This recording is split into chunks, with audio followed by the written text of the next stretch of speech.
Health System studio in downtown Gainesville, it's the conversation that gets you home. It's The Drive at 5 with Caleb Hutchins on AM 550 and FM 102.9 WDUN. Always here, always local. It's 5:40 here at downtown Gainesville on WDUN. And again, it is not, just to reiterate, it is not Caleb Hutchins, it's Will Daughtry here filling in for Caleb. Caleb is doing the mornings on Main Street, filling in for Bill Main, who is on vacation. Much deserved, by the way. Today, we have a congressional candidate for Georgia's 9th District, Nick Alex, in the studio today to have a conversation with him.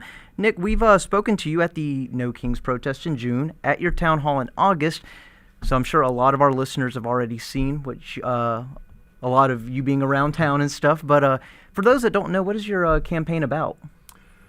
It's really about a citizens campaign, trying to represent our district in a new way. We want to be open and visible. I want to be able to actually ask questions and be questioned by our voters. I feel like transparency in this day and age is extremely important. So my general campaign is about openness and wanting to understand, the voters' needs. I'm focused on, in particular, three things already that they've told me. One is affordability. There's, generally speaking, an affordability crisis in our district. I thought it would be either in the more urban area like Gainesville and North Gwinnett, but it's really those areas and all of the other 10 counties. There's 12 total in our district. So affordability is a big issue. The second one is, government services that need protecting. With things being cut in Medicaid, ACA premium subsidies, even food stamp or what's called SNAP benefits. So those things are important to me. And then finally, I've been talked to and talked about the rule of law a lot because of what's been happening with the deportation of folks with no habeas corpus or hearings.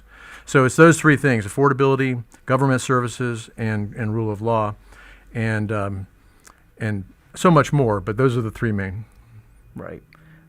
And I know at your town hall, those were issues that you definitely hammered. And speaking of that town hall, I know obviously I spoke to you there, but I remember you said, and this is something that just kind of stuck with me, that you were a numbers guy, and you said, even though this was the reddest district in Georgia in 2024, you said, hey, there was a lot of people that didn't vote. I think a Democrat has a legitimate shot at winning this thing. Could you speak a little bit more on that? Yeah, it's where I got excited and actually got myself pulled into this race to begin with. I was doing analytics for Rabun County Democrats, and in studying their analytics, I realized a couple things. One is both in Rabun County and across the 9th District, there was a high percentage of registered voters who did not vote. And in fact, out of the 577,000 voters in our district, 170,000 didn't vote. And I have the number for Hall County. Hall County, it was 93,000 registered and 33,000 did not vote. So about 35%. Wow. And I tend to believe, because of conversations I've had, but it's all anecdotal at this point, that a lot of those are impressionable voters. And so one of the things we've made a plan for in our campaign is to work on get out the vote, and that not to register, but to actually get these registered voters to vote, right? So that was a big factor is the number of non-voting registered voters. And speaking of that town hall, I know obviously how it ought to be, or how representatives have kind of always been thought to be, is you are representing not just your party's people, you're representing everyone in your district. A common complaint of the people at your town hall was we can't get in touch with Clyde. And in fact, at that town hall, we interviewed you, and there was this clip. The last letter I sent to him, I said, I'm not sure you really need to be our congressman. I mean, I don't really think we need to have one if you're just going to simply do whatever Trump tells you to. So you said do whatever Trump tells you to in reference to Mr. Clyde. So, yeah, could you just kind of talk about that? Is he representing the people of Northeast Georgia in your opinion? Yeah, there's so many ways that I feel Andrew Clyde has not represented our district well. One is that everywhere I go, there's a bit of a horror about his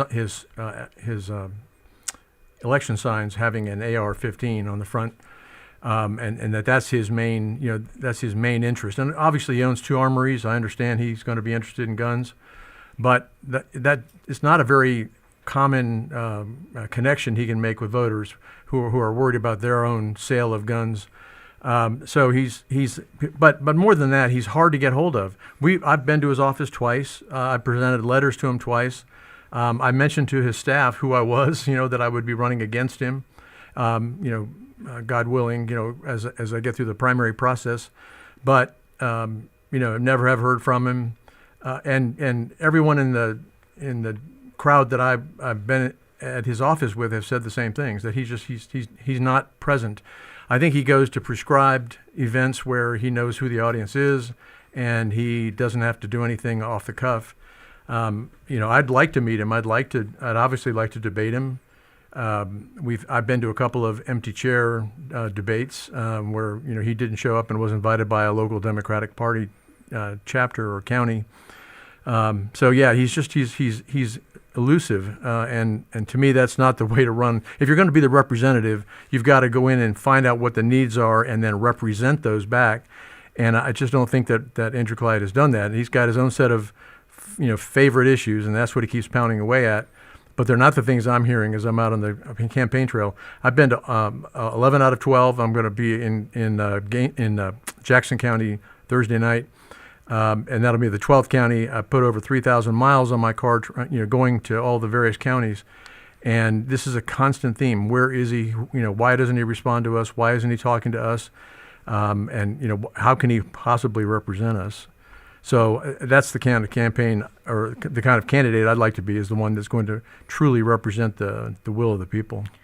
Right, and it's not obviously Andrew Clyde has he's been in office since 2020, so he's kind of got a machine almost of a campaign. I mean, it's just got so much money obviously built up because that's what that's the benefit that comes with being the incumbent. Right.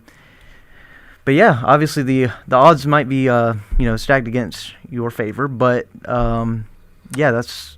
those are some things that you're saying you're going to do different, is actually be present for the people, even for Republicans in this area, because you call yourself a moderate Democrat as well. That's right. And yeah, I'm glad you pointed that out. Being a moderate, first of all, I think a moderate is the only type of Democrat who could get elected in this district. I happen to be one, which is convenient for me because I saw this path to victory, and then I realized, okay, I think my politics might appeal to enough of our districts. The thing I think we're really focused on are, we have some really loyal Democrats. That's great, but I need to focus my time on bringing folks who are not sure, who are Democrats historically, but are not sure how they feel, and what I call Democrat. What do I call them? Democrat curious Republicans. If you think of red and blue, they're sort of light red Republicans. They're maybe okay with what is going on nationally, but locally they'd like to diversify their politics and have a moderate Democrat, somebody who cares about people, who cares about the price of groceries, the price of child care, the price of elder care. Somebody who's worried about those kind of kitchen table issues. But right now, as I travel around, those are the messages I'm getting back, and but I haven't really heard the same things from Clyde. Right, and at the one of the last things I wanted to touch on was at the national level. Obviously, one of Trump's pet projects, and obviously by extension, one of Clyde's pet projects was the Big Beautiful Bill. So a lot of these cuts that you're talking about stemmed from that. And I know it was mentioned at your town hall, but conveniently, some of those do not kick in until after the midterms. So could you just kind of... Yeah. You called it the Big Bad Bill. I call it the Big Bad Bill because it is. I mean, there's nothing like it historically. You start with the top line numbers of like $3.3 trillion added to the national debt. That's if all the other voodoo math works out right, according to the way the House budgeting group have managed it. But on top of that, taking $850 to $1 trillion of Medicaid benefit, That will happen right after the election, or the election next year. But what will happen this year, in December of this year, ACA subsidies, the Affordable Care Act, or Obamacare, whatever you want to call it, there have been some subsidies in place that have helped hundreds of thousands of Georgians, literally about 350,000 Georgians, get help with their premiums. And I have a family example. My younger sister told me that she expects her premiums to triple in January as a result of the subsidy going away. So these are big changes, and all that money that will be coming out of 750,000 Georgians who will be affected by Medicaid, and about 300,000 affected by ACA subsidies. All that money will be coming out of the medical system, and that will make hospitals unviable. And there will be rural hospitals in much of my district, our district, and we'll all be driving to Gainesville for medical services, which might be great for some, but anyway, so those are the things I think the district is worried about, and I appreciate you asking. Yeah, of course. Well, Nick, it sounds like you got a pretty good pulse on the district, and obviously we're going to, as we get closer to this election, we're going to continue talking to you and continue covering this election. I know you made a joke that if you win, the people at that town hall got to be in a movie. That's yeah, right. They got to decide who's going to play them. Yeah. Well, Nick, thank you so much for being on the show today, man, and yeah, like I said, we'll continue to follow up. Thanks a lot. Yeah, thank you. All right, we are now at 5:51 here at North Georgia's News Talk. WDUN. And we got Hamilton Keener standing by with headlines in the Access